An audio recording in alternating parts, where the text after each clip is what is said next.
Chapter 4 Whispers Between Worlds. There! Behind the pedestal! My hands move instinctively. A swirl of protective aether wraps around Brannick and Talanis, reinforcing the shimmering elemental barriers I placed earlier. As your warning rings out, the room responds instantly. The aether trembles as the presence behind the pedestal emerges. A serpentine creature, half-cloaked in shadow and half-glimpsed in mirror reflections, slithers forward. Its long body coils unnaturally around the base of the chamber's walls. Its scales shimmer like obsidian dipped in oil. Its head, vaguely humanoid, with glassy black eyes and a mouth that doesn't quite open, stares directly at you. The shards call. The whisper returns. Talanis tightens her grip on her swords. That thing isn't any beast I've studied. Brannick's stance immediately grounds into battle readiness. Then we cut it like one and see what bleeds. Cobb, crouched behind a brazier, mutters, Okay, important question. Are any of us trained in talking to eels? No? Right, okay. Fire it is. The creature recoils slightly at the flare of your protective magic, but it doesn't strike. The voice echoes again, now clearly from inside your mind. Return the shards, or be mirrored in shadow. Forever. The glowing shard trembles in midair, caught between you and it. Wait! I shout. My voice rings off the stone, echoing eerily in the dim room. I step ahead of Brannick and Talanis, putting myself between them and the creature. Holding my staff ahead of me, its light illuminates the serpentine being as I study it. Is that you? Talking in my head? The creature's glassy eyes fixate on you, its lipless mouth barely parting. The air grows heavier, charged with a cold, whispering power.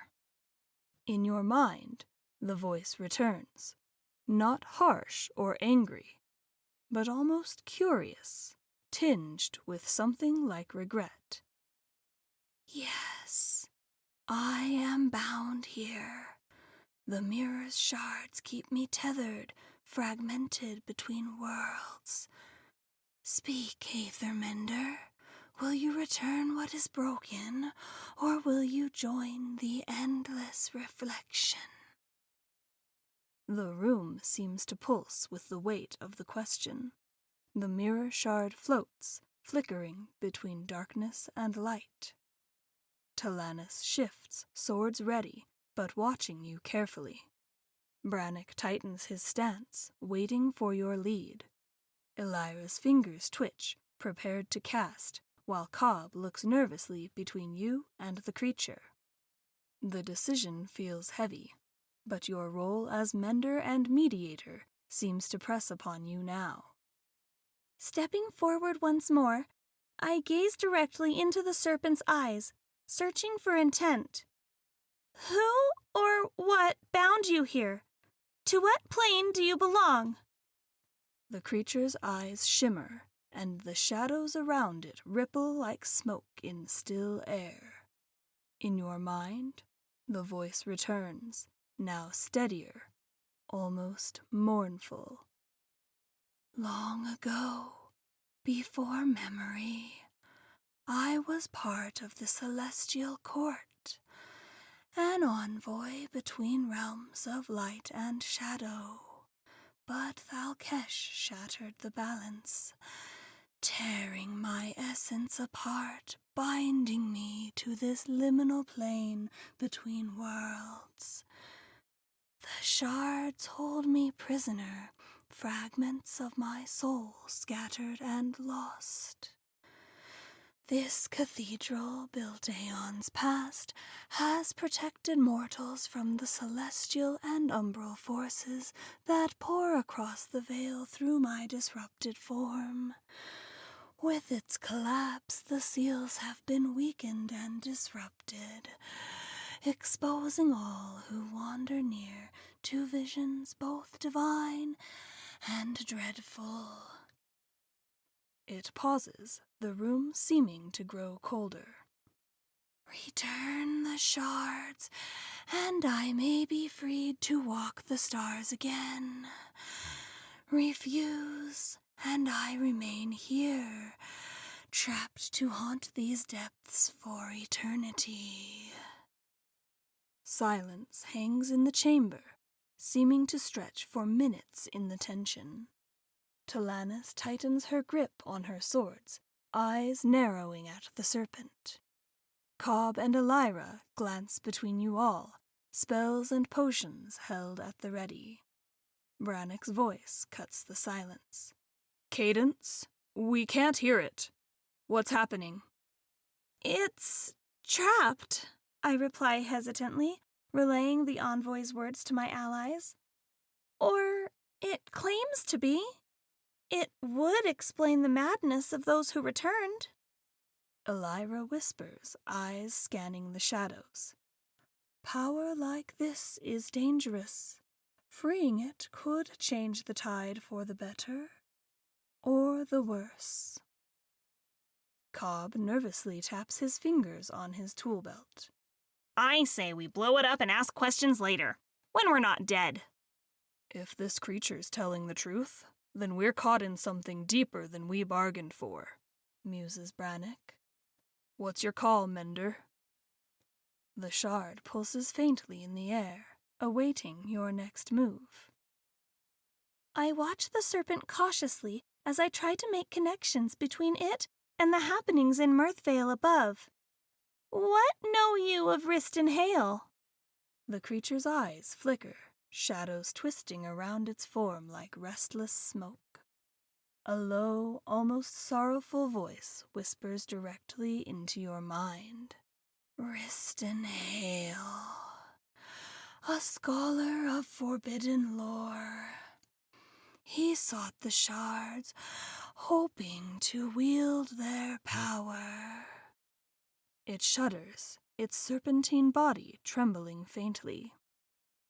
I am tied to this chaos, an unwilling catalyst trapped by the very forces Riston sought for his own.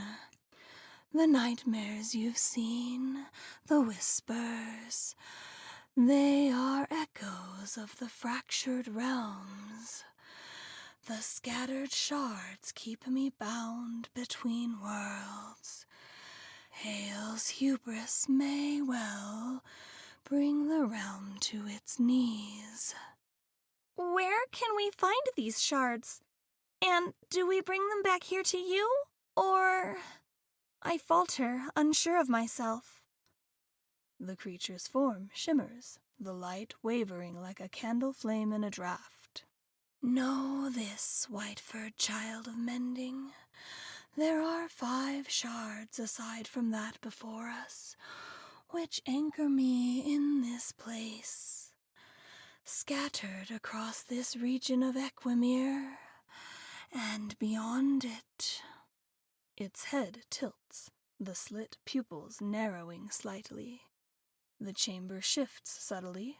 The light dances along the walls, forming blurred impressions, brief visions of faraway places. A ruined city, locked in an eternal dusk where shadows devour time. A windswept mountain temple with bells tolling in the storm. A forest glade drowning in flowers that should not bloom. A desert cave where a golden door waits beneath shifting sands.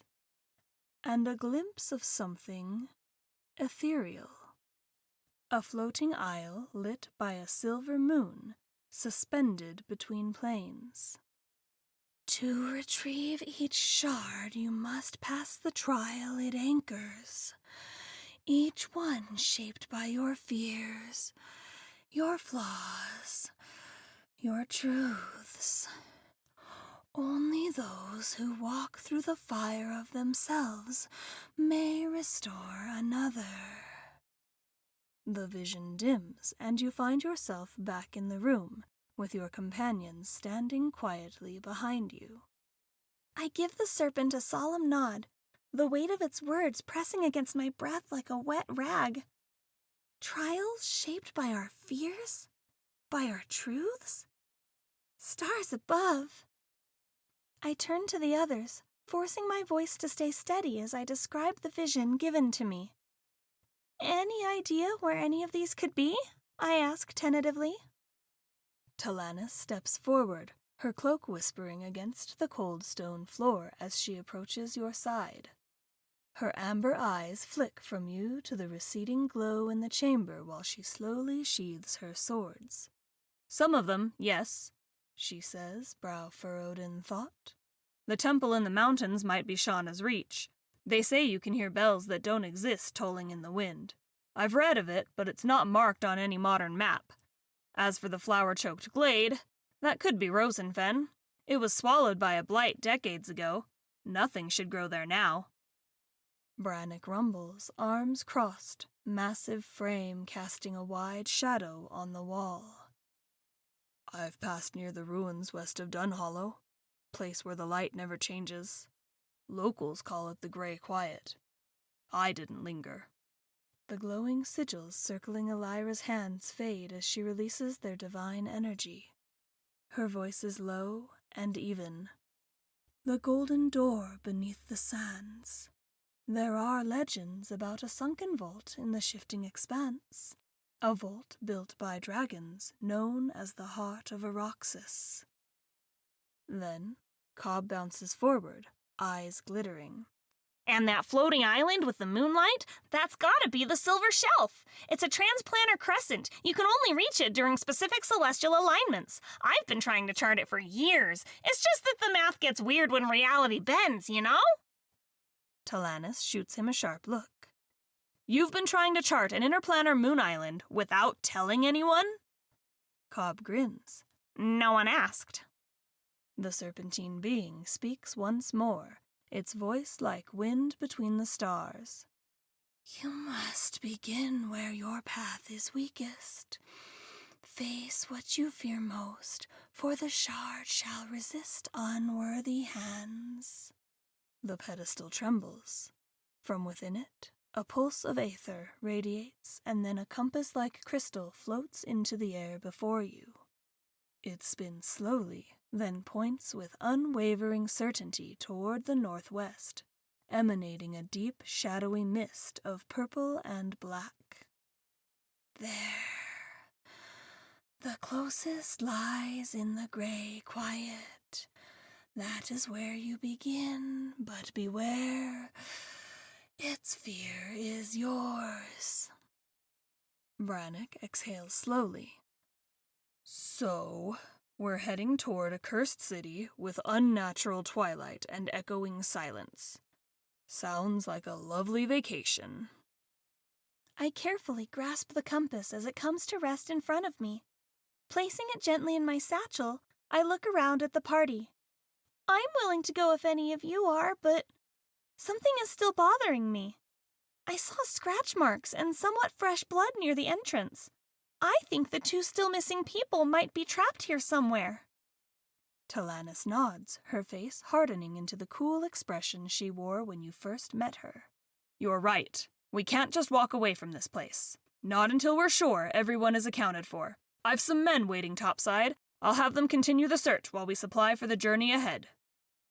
Once your party has returned to the surface, she draws a short whistle from her belt and sends out 3 sharp notes. Moments later, a trio of seasoned guards arrives from just outside the cathedral gates. "Search the ruins. Look for survivors or signs of the missing townsfolk," Talanis orders. "Be wary of traps and wards. Don't force your way past seals. Fetch the mender or priestess first." The guards nod and split off at a jog, lanterns in hand.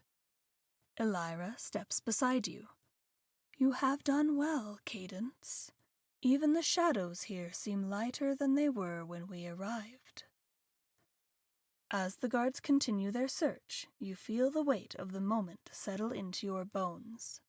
Not as fatigue, but as a solemn finality. The darkness that had tainted this place is receding. The echoes of your magic, your light, and your will remain etched in the very stone.